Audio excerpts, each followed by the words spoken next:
오늘 하나님께서 우리에게 주시는 말씀은 신약성경 갈라디아서 4장 24절 한 절 말씀입니다.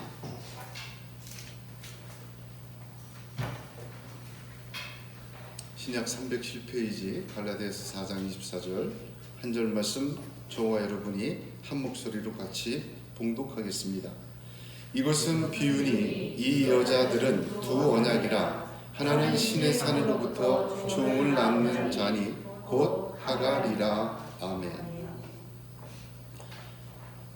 지난주 수요일부터 사순절이 시작이 되었습니다. 이 40일 기간의 교회력 절기는 우리 주님의 십자가의 고난당하심을 기억하며 우리 주 예수에게로 집중하는 시간입니다. 또한 주님의 부활을 기념하며 우리의 부활함을 소망하는 교회의 중요한 절기입니다. 예수님께서는 요한복음 15장 4절에 내 안에 거하라 나도 너희 안에 거하리라 약속해 주셨습니다. 순서가 있습니다. 먼저 우리가 예수 안에 거하여야 합니다. 먼저 우리가 거하면 예수님은 그 누구에게나 그 안에 거하십니다. 이것은 주님의 약속입니다. 육의 것을 내려놓고 영의 것에 집중하는 것입니다. 나에게 집중되고 세상에 집중하던 삶이 예수 그리스도에게로 집중되어 그 안에 거하는 절기가 사순절입니다. 그 사순절 동안 예수 안에 있을 때 주님도 우리 안에 거하십니다. 우리에게 집중하십니다. 우리의 믿음이 하늘의 것이 되도록 역사하십니다. 우리 안에 거하심으로 그 능력으로 주님의 역사를 이루어 가실 수 있는 것입니다. 그러므로 이 사순절 기간 저와 여러분 예수 안에 거하시기를 주의 이름으로 축복합니다. 아멘. 내 생각, 내 탐욕, 내 분노, 내 감정, 내 두려움, 내 고통 안에 거하던 삶이 주님의 생각, 주님의 마음, 주님의 말씀, 주님의 뜻, 주님의 사랑, 주님의 역사 안에 거하시는 사순절이 되시기를 바랍니다.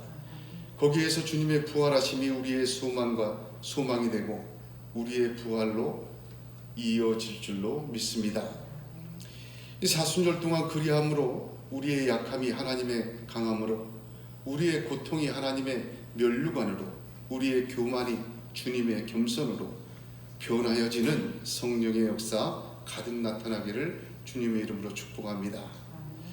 오늘은 창립 13주년 기념주일입니다.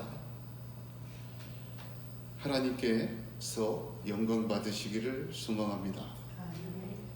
예언교회 시작은 2007년 9월이었습니다.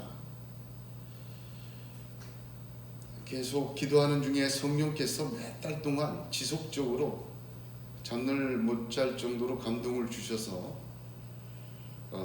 개척을 시작하게 하심을 순종했습니다. 예언교회라고 하면 사람들이 예수님의 영광이죠, 그렇게 말씀들 하십니다. 근데 제가 예언교회라고 교회 이름을 받을 때는 예배와 영혼 구원이었습니다. 두 가지만 하겠다. 예배와 영혼 구원. 하나님이 원하시는 것입니다. 하나님의 진리만 선포되는 예배, 하나님 한 분만 높이주는 예배, 하나님의 역사로 재창조되는 예배를 사모하고 오직 복음으로 영혼 구원의 역사 이루어지는 교회 되기를 소망하며 하나님이 주신 이름입니다. 지난 13년을 돌아보면 그 말씀 그대로 하나님이 기뻐하시는 예배가 무엇인지를 깨닫게 하시고 인도하시고 축복하셨습니다. 저는 기도할 때마다 늘 솔로몬의 1000번제를 기억하며 기도합니다. 그 온전한 예배를 얼마나 하나님이 기뻐하셨으면 내가 너에게 무엇을 줄고 너는 구하라 백지수표를 주셨을까? 얼마나 기쁘셨을까? 저는 하나님이 감동하시고 기뻐하시는 예배 1000번 드리기를 원하는 마음이 있어요. 오늘 주보가 674번입니다. 매번 이 674번, 675번 하나님 앞에 기억되고 솔로몬의 1000번제처럼 영광 받으시는 그 중에 한 예배 되기를 원합니다. 한 주 내내 기도 중에 빼놓지 않습니다. 오늘 드리는 이 674번의 예배도 그 1000번째의 예배의 하나로 하나님의 생명책에 기록되는 예배인 줄로 믿습니다. 이스라엘이 안식일을 지킨 것이 아니라 안식일이 이스라엘을 지켰다는 말이 있습니다. 성막이 이스라엘이 성막을 지킨 것이 아니라 성막이 이스라엘을 광야에서 지켜냈다, 그런 말도 있습니다. 저희 예언교회도 23년은 하나님께 드리고자 하는 그 간절한 소원, 그 예배, 그것이 오늘의 예언교회를 있게 하였다라고 고백합니다. 성령으로 심으신 예언교회를 통해 하나님의 영광이 드러나고 하나님의 나라 임하시며 하나님의 통치 임하시고 하늘에서처럼 이 땅에서 주님의 뜻이 이루어지기를 소원하며 기도하고 앞으로도 주님의 인도하심에 순종합니다. 바울은 육체의 약함 가운데 복음을 전한 것이 아닙니다. 그는 간질도 있었고 안질도 있었다고 알려져 있지만 바울은 육체의 약함 때문에 복음을 전하였다고 고백합니다. 약함 가운데 복음을 증거한 것이 아니라 약함 때문에 복음을 증거했다, 그렇게 고백합니다. 그의 약함은 오히려 하나님의 강함의 통로였고 그의 약함은 오히려 하나님의 복음만 들려지게 하는 은혜의 열매를 맺었습니다. 도저히 사람의 생각으로는 이에 불과한 것 중 하나가 우리 예언교회입니다. 제 동기 목사 하나는 지난달에 저를 만나서 그런 얘기를 하더라고요. 야, 그렇게 부흥 안 된 것도 하나님의 뜻이다. 이건 그렇게 안 될 수가 있냐. 안 돼도 그렇게 안 된 건 정말 하나님의 뜻이다. 그래서 그 말 듣고 보니까 아멘이 절로 나오더라고요. 그렇지, 하나님의 뜻이다. 이에 불과합니다. 그러기에 하나님의 생각, 하나님의 역사만이 나타날 줄로 믿습니다. 이 약함 가운데 복음만 드러나고 이 이에 불과한 가운데 하나님의 영광만 드러나는 하나님의 역사 있음을 고백합니다. 하나님의 때를 위해 나의 때가 사용되고 비록 그 나의 때가 기다리는 시간이라 할지라도 하나님께서 사용하고 있음을, 하나님께서 쓰고 계심을 고백합니다. 할렐루야. 새로운 14년을 시작하면서 이렇게 사순절로 함께 시작하게 된 것을 더욱 감사합니다. 오직 예수만, 오직 주님의 십자가만 붙들고 더욱더 예수에게만, 복음에게만 집중하고 마음을 다잡고 하늘나라 바라보며 나아가라는 하나님의 음성인 줄로 믿습니다. 오늘 읽은 말씀은 한 절입니다. 이것은 비유다. 그렇게 시작하는 한 절 말씀인데 이 말씀은 2000년 전에 갈라디아에 살고 있던 성도들에게 주신, 바울을 통해 주신 말씀입니다. 우리는 지금 예언교회고 2000년 후의 성도들입니다. 2000년 전에 갈라디아 교인들에게 주신 이 말씀의 상황과 우리는 큰 차이가 있습니다. 언어도 다르고 인종도 다르고 환경과 시대와 문화와 생각조차 다릅니다. 그러나 이 말씀은 오늘 우리에게도 주신 말씀입니다. 왜냐하면 모든 성경은 디모데후서 3장 16절에 하나님의 감동으로 되어졌기 때문입니다. 바울을 통해 갈라디아 교인들에게 주신 감동은 오늘 저와 여러분에게도 동일하게 주시는 감동인 줄로 믿습니다. 그 하나님은 지금도 살아계시고 지금도 그 감동으로 역사하시기 때문입니다. 그래서 오늘 이 말씀은 하나님의 감동으로 받아야 합니다. 하나님의 감동은 그때나 그 사람들에게나 지금 우리에게나 모두 동일하기 때문입니다. 그러므로 오늘 이 말씀을 머리로, 가슴으로, 육으로, 내 삶으로 받지 말고 영으로, 믿음으로, 하나님의 감동으로 받으셔야 합니다. 하나님의 재창조의 역사가 이루어지는 능력이 나타날 줄로 믿으시길 바랍니다. 오늘 주신 말씀의 첫 구절, 이것은 비유라 라는 말을 주목해야 합니다. 본문 24절의 내용은 이 여인들은 두 약속이다. 그리고 하갈이 신의 산으로부터 종을 낳은 자다. 이 두 약속 중에 하나가 하갈이다, 이런 뜻입니다. 어렵습니다. 신약 본문 중에 가장 어려운 본문 중에 하나가 하갈과 사라의 비유입니다. 왜냐하면 창세기 아브라함에 대한 부분을 잘 알고 있어야 돼요. 또한 언약에 대해서 정통해야 합니다. 그러려면 모세오경을 꿰뚫고 있어야 돼요. 그렇기 때문에 신약에서 어렵기로 소문난 본문이 하갈과 사라의 비유인데, 이 하갈과 사라의 비유를 잘 이해하는 과정 속에서 하나님이 큰 은혜를 또한 저와 여러분에게 베풀어 주십니다. 그렇지만 그 어려운 본문을 이해해가는 과정 속에서 아직 이해하기 시작하기 전에 방향을 잘 잡아야 돼요. 방향 잘못 잡으면 이 말씀이야말로 이어령 비어령이 되고 큰 혼란을 가져오는 말씀이 되고 맙니다. 그때도 그랬고 지금도 그렇습니다. 그 방향키, 바로 그 말씀이 이것은 비유다라는 말씀입니다. 이것은 비유다. 이 두 여자는 두 언약이다. 하나는 하갈인데 신의 산으로부터 언약이다. 이 내용을 들어가기 전에 방향을 딱 잡고 들어가야 되는데, 본문의 방향이 이것은 비유라는 말입니다. 유대인들은 하갈과 사라의 이야기를 통해 그것을 근거로 이삭의 육적인 후손인 자신들만이 아브라함의 언약의 당사자들이라고 주장합니다.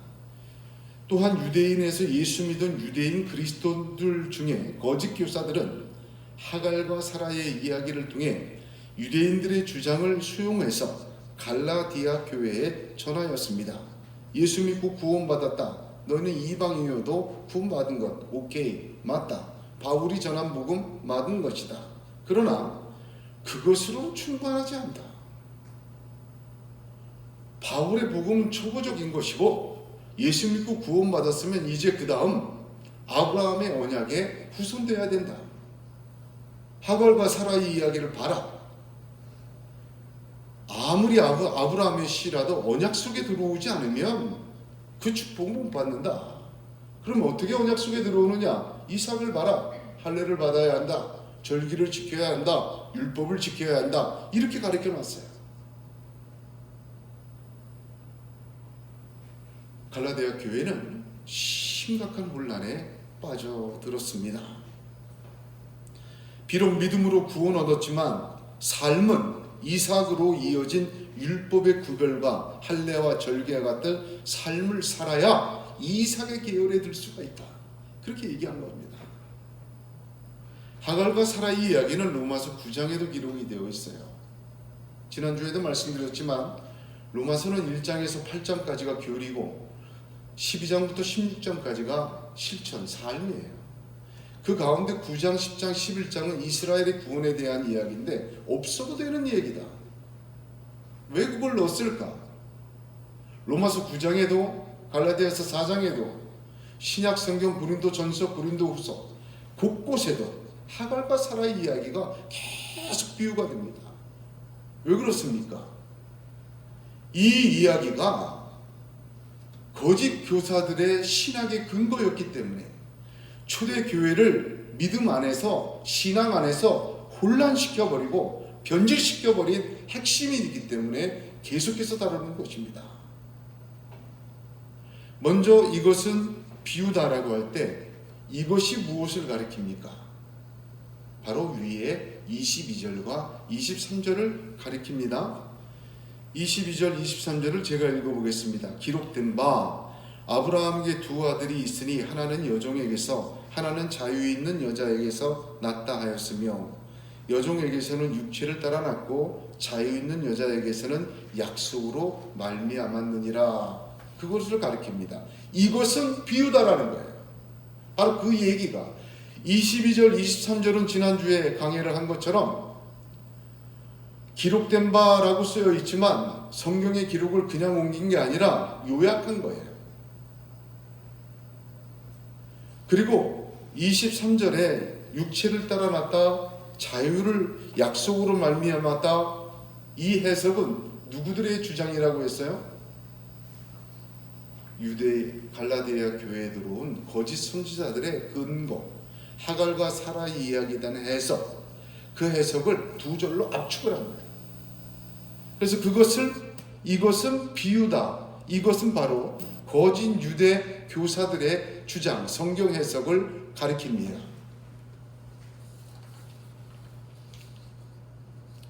그들도 성경의 기록을 가지고 하갈과 사라의 이야기를 해석했습니다. 복음만으로는 불충분해. 이제 아브라함 자손의 계보에 들어가려면 율법과 할례를 지켜야 된다. 그 거짓 교사들이 하는 말씀 해석을 이것은 이라고 구체적으로 가리킵니다.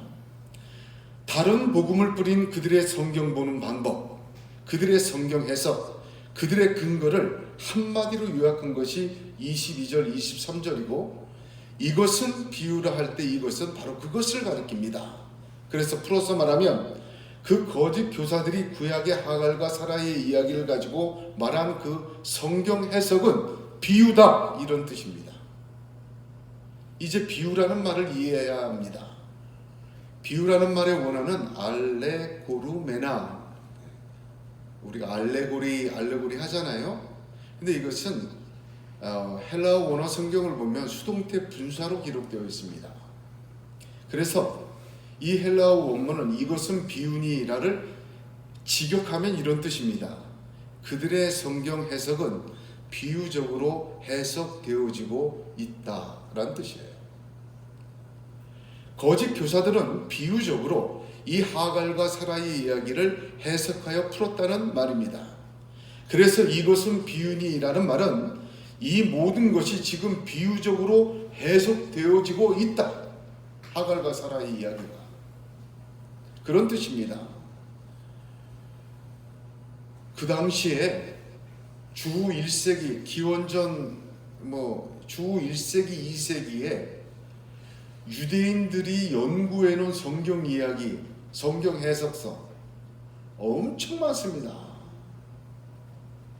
또한 헬라인으로서 당시 최고의 학문이었죠. 헬라인으로서 예수 믿고 구약의 이야기를 해석해 놓은 것도 기록이 엄청나게 많아요.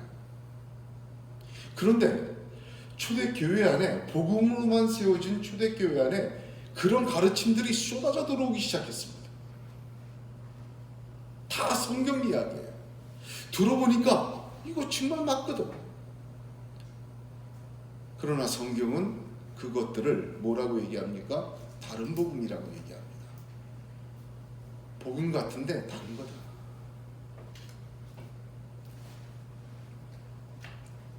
하갈과 사라의 이야기는 유대인들의 근거예요. 신학이 자기들만이 예수 믿는 적자다 한마디로. 하갈과 사라의 이야기는 유대인뿐만이 아니라 철학적으로 예수 믿는 사람들의 근거예요. 제가 그걸 다 소개는 못하겠습니다. 그런데 간단히 세 개만 소개합니다. 유대인들이 해석한 하갈과 사라의 이야기는 이렇습니다. 혈통과 율법으로 자신들만이 아브라함의 자손이요 이삭으로 이어지는 언약의 후손임을 증거한 구절이 하갈과 사라의 이야기라 그렇게 얘기합니다. 주로 포로기 이후에 에스라 때부터 성경에 대한 연구와 주석이 활발하게 이루어졌어요. 유대인들 사이에. 그 유대인들 에스라 때부터 쌓여온 유대인의 성경 해석이 미드라시라고 합니다. 그 미드라시에서 수없이 하갈과 사라의 이야기를 비유적으로 해석해놨어요. 진짜 어떻게 이렇게 해석해놨는지 저도 좀 봤습니다. 탈무드에도 있고 미드라시에도 있고 많아요. 근데 그 중에 하나는 그들의 해석이에요. 모리아 산으로 갈 때 아브라함과 이색을 수행한 두 젊은이가 창세기 22장 2절에 나옵니다. 그들을 이스마엘과 다메섹 엘리에셀이라고 그들은 해석해요. 이스마엘과 다메섹 엘리에셀인데, 이스마엘과 다메섹 엘리에셀은 누굽니까? 엘리에셀은 종이잖아요. 그러니까 하나님이 너 후손이 하늘의 별처럼 바닷가의 모래처럼 많아질기라 그러니까 아멘하고 떠났는데 자식이 안 생겨. 그래서 뭐라 그랬어요? 천사가 나타나 또 얘기를 하니까 내 종이 내 후대를 잇겠습니다. 엘리에셀 얘기한 거예요. 또 한 번 나타나서 아니다, 너 정말 내 후손이 이을 거다 그랬더니 이스마엘이나 좀 잘 되기를 바랍니다 그랬어요. 아브라함이 거론한 사람이 둘이에요. 내 후손이 되리라. 엘리에셀과 이스마엘. 그걸 빗댄 겁니다. 하나님의 산 모리아 산은 골고다예요. 신약에 그 모리아 산에 올라간 사람, 하나님의 영광에 들어간 사람은 아브라함과 이삭뿐이다. 두 사람 젊은이 엘리에셀과 이스마엘은 산 아래 세상에 있는 거다. 절대로 못 들어가는 거다.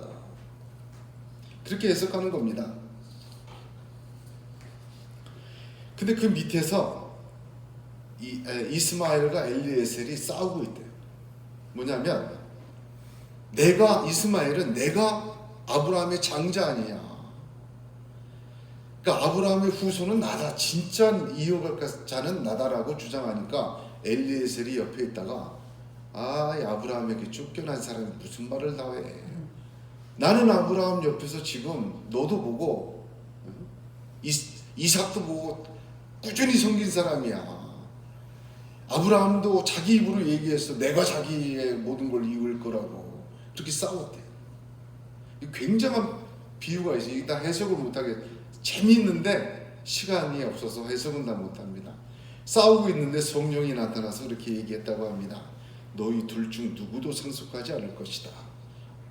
유대인들은 그렇게 그 두 가지 이야기를 가지고 자기들의 그 핵심으로 삼았어요.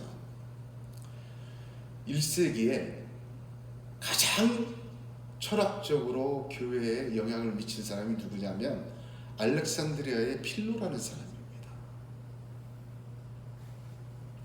알렉산드리아의 필로, 알렉산드리아라는 말은 그 당시 모든 학문의 총결정체를 뜻하는 말이에요. 그 필로라는 사람은 헬라 철학으로 구약을 해석했는데 이 알레고리, 비유적 해석의 대가였습니다. 유대인의 해석은 하갈과 이스마엘을 사악하게 보았지만 가장 중요한 건 이 필로는 하갈과 이스마엘을 대체로 본 거. 무슨 말이냐? 하갈이 이스마엘을 낳기 때문에 그 다음 사라가 타산하게 된 것이다. 과정으로 본 거예요. 하갈이 있기에 사라가 있는 것이다. 이렇게 해석하는 겁니다. 그러니까 합리적으로, 철학적으로. 그는 종과 자유, 두 아들 사라와 이삭을 하갈과 이스마엘의 추방 모든 것을 대체되는 것으로 보았어요. 옛 것이 새 것으로, 낮은 것이 높은 것으로, 그죠? 육적인 것이 영적인 것으로. 하갈을 이렇게 얘기합니다. 세상적 지혜라 얘기를 해요. 당시의 모든 철학과 수사학과 과학과 모든 문명은 하갈이라. 이것은 대체되어야 된다. 누구로? 사라로. 사라만이 참된 지혜다. 온전한 최고의 덕이다. 최고 수준의 지혜다. 그래서 필로에 있어서 하갈은 반드시 필요하지만 넘어서야 할 것으로 말하고 사라에 이르기 위한 과정이라고 얘기합니다. 여러분 지금 설명하는 게 언뜻 이해가 안 돼도 바울의 설명이 여기와 많이 유사해요. 그 다음에 세 번째를 소개합니다. 세 번째는 지금 오늘 본문에 직접적인 공격을 받고 있는 예수 믿은 유대인들입니다. 거짓 교사들입니다.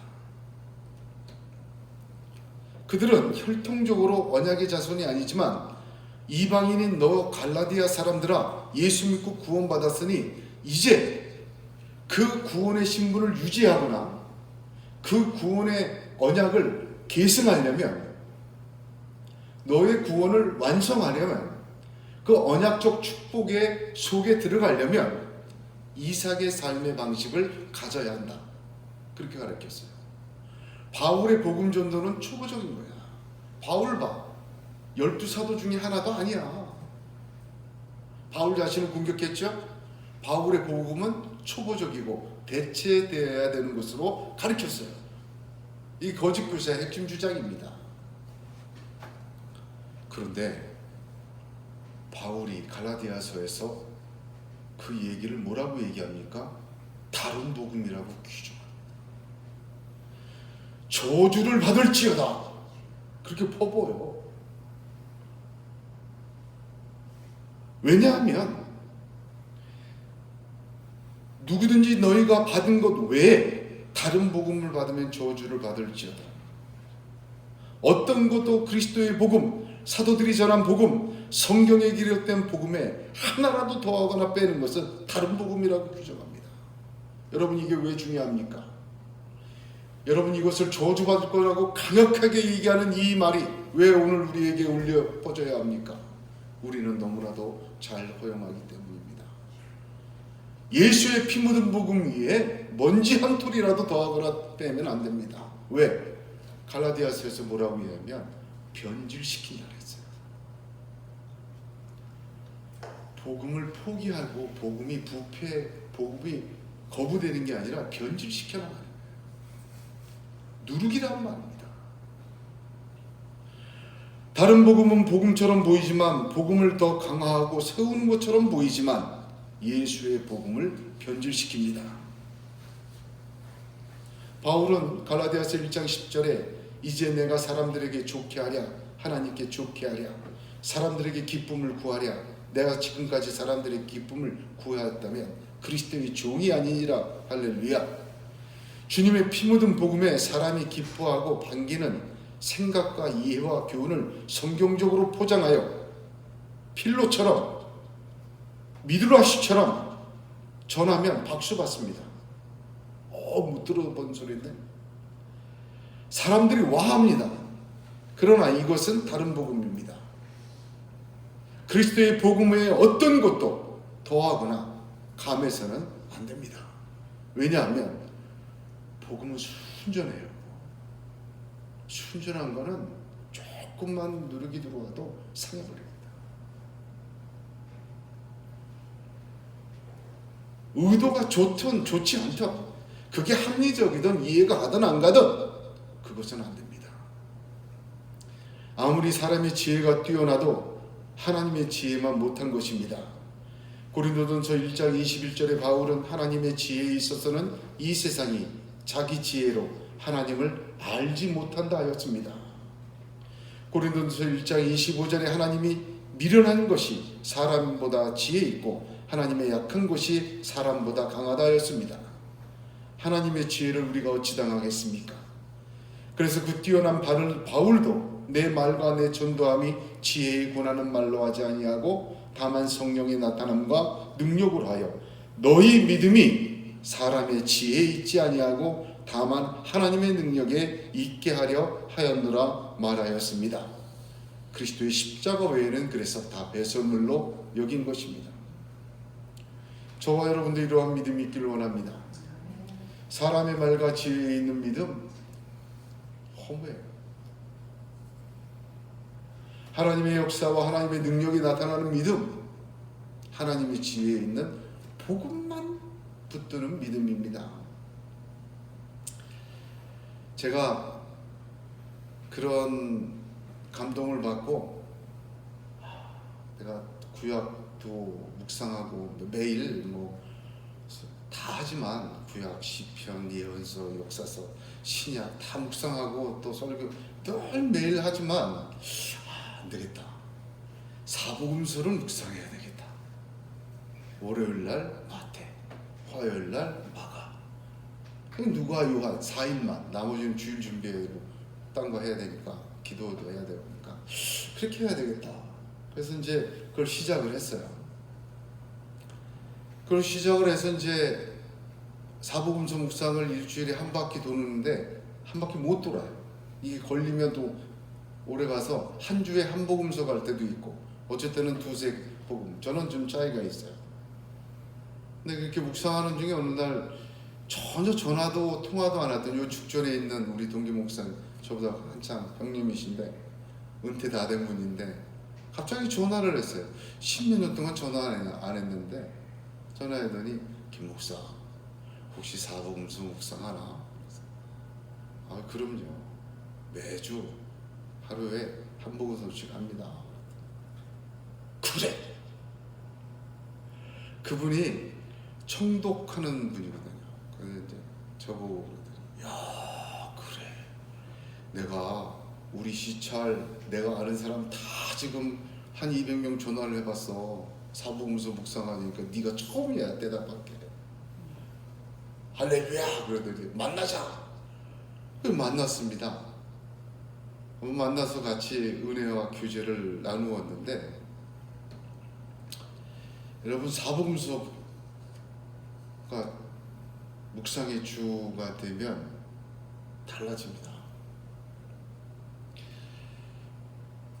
다른 책도 중요하고 성경 다른 것도 중요하지만 예수님의 삶과 말씀 자체를 묵상해야 돼요. 사복음서 묵상 한번 해보시기 바랍니다.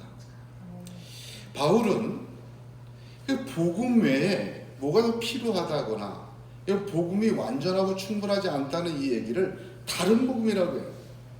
성경 갖고 아무리 얘기해봐야 복음 같은데 다른 것이고 누룩이라고 얘기하고 전체를 부패하게 하는 것이라고 말합니다. 하갈과 사라의 이야기를 가지고 이스마엘이냐 이삭이냐를 구별합니다. 분별하는 거죠. 참 이스라엘 아브라함의 후손 하나님의 언약의 백성 되는 길을 성경을 가지고 비유적으로 해석했어요. 얼마나 타당하고 얼마나 환영받습니까? 수없이 많은 근거와 해석이 그럴듯하게 초대교회에 넘치도록 돌아다녔어요. 그러나 그것이 그들의 믿음을 변질하게 만들었습니다. 오늘 말씀에 이것은 비유라는 바울의 선언은 그 모든 하갈과 사라의 이야기를 통해 주장하는 그 모든 주적을 재해석하는 거예요. 이것은 비유다. 사람들은 하갈과 사라의 이야기를 이렇게 비유하고 있다. 그러나 들어라. 두 여인은 두 언약이다. 하갈은 신에서로부터 온 거다. 제대로 재해석을 해주는 거예요. 그래서 이것은 비유라는 말이 방향키와 같다고 얘기했습니다. 유대인의 해석도 알렉산드리아의 필로의 해석도 거짓 교사들의 해석도 모두 있다. 그러나 이것은 두 언약을 나타내는 비유다 라고 정의해 주는 거예요. 여러분 방향이 중요합니다. 거짓 교사들은 구약을 가지고 신약을 해석했습니다. 즉 율법을 가지고 복음을 해석했다는 말입니다. 아닙니다. 복음을 가지고 율법을 해석해야 합니다.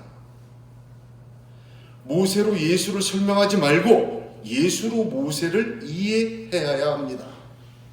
이전 것은 지나갔는데 주님의 골고다로 아브라함의 모리아를 설명해야 합니다.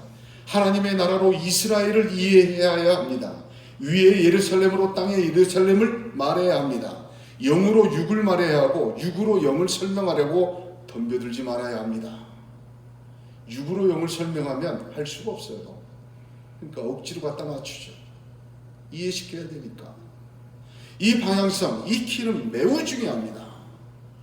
이 방향이 잘못되면 혼란스러워지고 변질이 됩니다. 복음이 점점 변질하고 결과적으로는 부패하게 됩니다.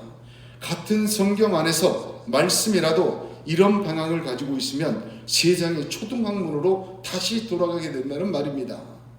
이 위협은 매우 심각합니다. 성도들 개인에게도 이 위협은 늘 존재하고 아주 심각합니다. 교회 공동체에서도 이것은 너무 심각합니다. 시뻘건 뿔을 달고 나타나 누구나 경계하고 도망하고 대적하게 만드는 복음의 반대자들이 아니라 구약을 가지고 신약을, 율법을 가지고 복음을, 모세를 가지고 예수를 설명을 시도하는 이 방향성은 복음을 변질시켜요. 결국 부패시킵니다. 고린도후서 11장의 고린도 교회의 바울이 한 말은 이것은 이상한 일이 아니라 사탄도 자기를 광명의 청사로 가장하나니 그러므로 사탄의 이끌림도 자기들을 의의 일꾼으로 가장하는 것이 또한 대단한 일이 아니니라 하였습니다. 변장하고 가장하여 다가오는 것을 피하기 어려워요. 즉 같은 성경 안에서 제 멋대로 해석해 나가는 것은 피하기 어렵습니다. 그 위험이 초대교회 안에 가득 있었고 지금 우리에게도 있습니다. 고린도후서 11장에 역시 바울은 뱀이 그 관계로 하와를 미혹한 것 같이 너희 마음이 그리스도를 향하는 진실함과 깨끗함에서 떠나 부패할까 두려워하노라. 굉장히 중요한 말이에요. 그리스도를 향하는 진실함과 깨끗함에서 떠나게 합니다. 여러분, 모든 것이 그리스도를 향해야 합니다. 순전하고 깨끗하게 진실하게 예수 그리스도를 향해 있어야 됩니다. 그 방향을 떠나면 부패합니다. 어떤 해석과 어떤 성경으로도 그 방향을 떠나면 혼란과 변질을 시킵니다. 우리 가운데서도 이 방향이 잘못되면 성도도 부패하고 우리 마음도 부패해요. 내 삶에서 말씀을 분별하고 받아들이면 부패합니다. 아닙니다. 말씀이 내 삶을 분별시켜야 돼요. 육의 것 땅의 것으로 영의 것 위의 것을 분별하려고 합니다. 못합니다. 영의 것 위의 것 땅의 영의 것 위의 것으로 땅의 것 육의 것을 분별하고 말하고 이해해야 합니다. 참된 신앙, 교회의 부흥, 거룩한 영성, 참된 헌신, 말씀조차도 우리 자신에게서 출발하고 종착되는 것은 혼란만 가져옵니다. 나에게서 출발하여 나에게로 돌아오는 순환버스를 타면 혼란스러워요. 부패돼요. 맨날 제자리가 되는 겁니다. 그래서 출발한 대로 돌아오니 내게서 출발했어요. 나에게로 돌아오니 뭐가 달라지겠습니까? 사람을 외모를 보지만 하나님은 중심을 보십니다. 우리가 우리 신앙과 우리 자신과 교회와 믿음을 어느 방향에서 보아야 합니까? 어떤 사람이 교회 세습은 잘못된 것이 아니라 성경적이라고 주장해요. 왜 그런가 하니 성경을 봐라. 다 유업을 물려주는 거 아니냐. 그게 성경적 방식이다. 또 그렇게 큰 교회가 선교하고 전도하고 큰 일 감당하는데 그렇게 한 게 자칫 잘못하게 해서 망하면 마귀만 좋아하지 누가 좋겠냐. 아주 묘하게 설득력이 있어요. 그런데 이는 바로 하나님의 말씀과 신앙을 육에서 아래에서 내 삶에서 땅의 것으로 분별하고 주장하는 것에 불과합니다. 저는 그렇게 말하고 싶어요. 정말 살아계시는 하나님 앞에서도 그렇게 얘기할 수 있는가? 못할걸요. 성경 말씀이 코에 걸면 코걸이, 귀에 걸면 귀걸이입니까? 아닙니다. 절대적 진리가 성경 말씀입니다. 거는 사람이 문제지 진리가 귀걸이, 코걸이가 아닙니다. 하나님에게서 출발하고 하나님에게로 종착되어져야 합니다. 그럴 때 하나님의 지혜 안에 있게 됩니다. 그럴 때 하나님의 능력이 나타납니다.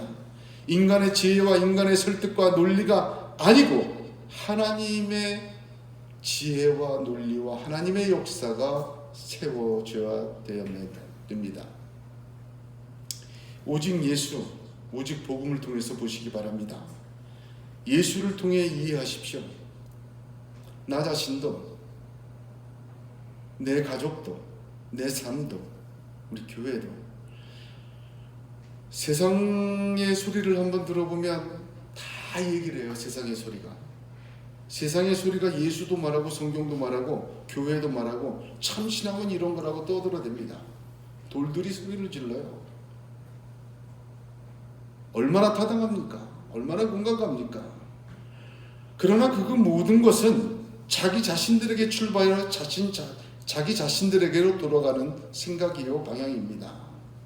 그러나 오직 예수와 그의 말씀을 통해 출발하고 오직 예수와 그 말씀으로 종착되는 그 순환버스를 타야 합니다.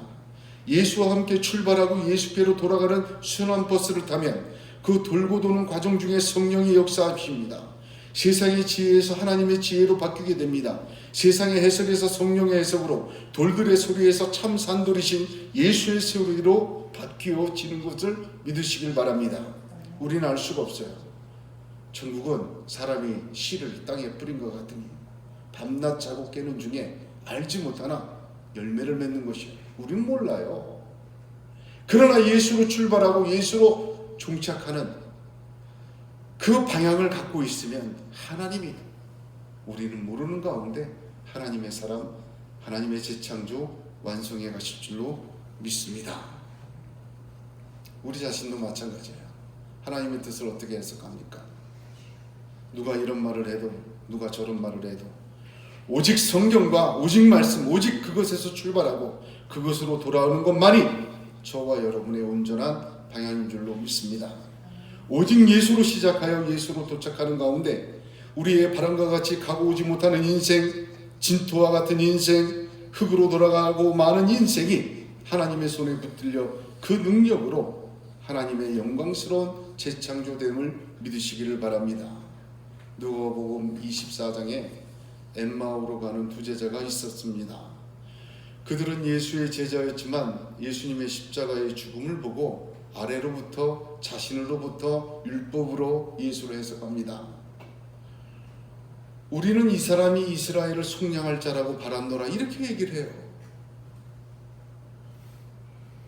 율법적 메시아 기대하였습니다.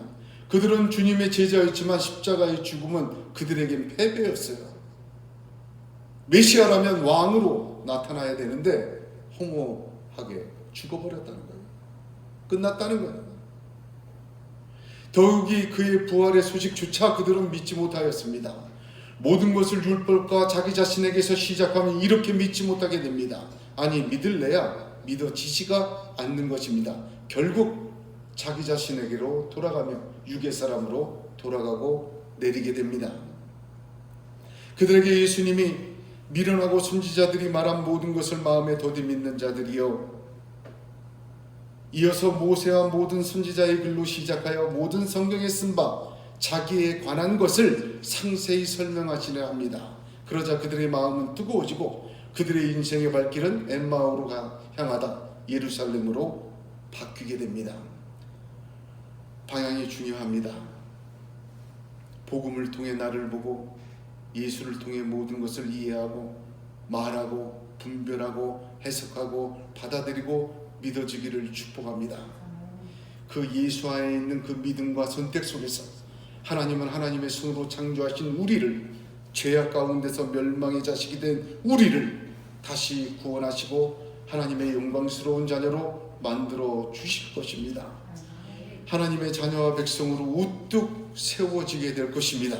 우리는 알지 못하나 하나님이 그렇게 하실 줄로 믿습니다.